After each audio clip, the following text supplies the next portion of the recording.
គ្រប់សបកកង់ Michelin ទាំងអស់ត្រូវបានរចនាឡើងដោយគិតពីសុវត្ថិភាពជាចម្បងអញ្ចឹងរាល់ព័ត៌មានទាំងអស់នៅលើសបកកង់សុទ្ធតែជាព័ត៌មានដែលពិតប្រាកដ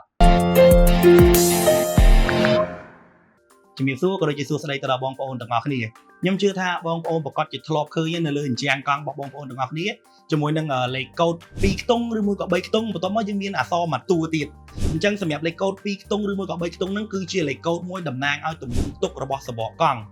បាទយើងឧទាហរណ៍ថាបើសិនជាបងប្អូនឃើញថាមានលេខ100អញ្ចឹងបានន័យថាសបកកង់មួយគ្រាប់អាចផ្ទុកបានរហូតដល់ទៅ800គីឡូក្រាមអញ្ចឹងបើសិនជា4គ្រាប់បងប្អូនអាចគុណតាមនឹងបានហើយដើម្បីកុំឲ្យពិបាកខ្ញុំនឹងដាក់តារាងមួយនៅលើវីដេអូហ្នឹងអញ្ចឹងគ្រប់លេខកូដទាំងអស់ហ្នឹងវាស្មើនឹងប្រមាណគីឡូក្រាមនៅក្នុងមួយគ្រាប់ហើយបន្តមកទៀតយើងមានជាមួយនឹងតួអក្សរមួយតួសម្រាប់តួអក្សរហ្នឹងក៏ជាលេខកូដដូចគ្នាដែរគឺជាលេខកូដដើម្បីបញ្ជាក់បង្ហាញថាសបកកង់យើងនឹងអាចរត់បានល្បឿនលឿនបំផុតប្រមាណគីឡូម៉ែត្រនៅក្នុង1ម៉ោង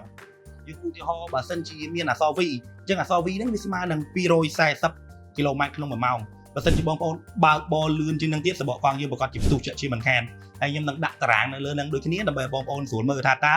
សបកកង់របស់បងប្អូនអាចរត់បានល្បឿនប៉ុន្មានដែរអញ្ចឹងសរុបមកវិញសម្រាប់ព័ត៌មានទាំងអស់ដែលបានដាក់នៅលើជញ្ជាំងរបស់សបកកង់ Michelin គឺសុទ្ធតែជាព័ត៌មានពិតប្រាកដអត់មានថ្លែងបន្លំទេហើយសម្រាប់បងប្អូនដែលមានបំណងចង់ផ្លាស់ប្ដូរជាមួយនឹងសបកកង់ Michelin បងប្អូនអាចតាក់ទងតាមរយៈលេខទូរស័ព្ទដែលបានបង្ហាញនៅលើអេក្រង់ឬក៏ Facebook page Verbal Trading ឬមួយក៏បងប្អូនអាចតាក់ទងទៅគ្រប់បណ្ដា depot ទាំងអស់ដែលនៅគៀកបងប្អូនបំផុតបានអរគុណច្រើនជំរាបលាជួបគ្នាជាមួយនឹងវីដេអូក្រោយបាយបាយ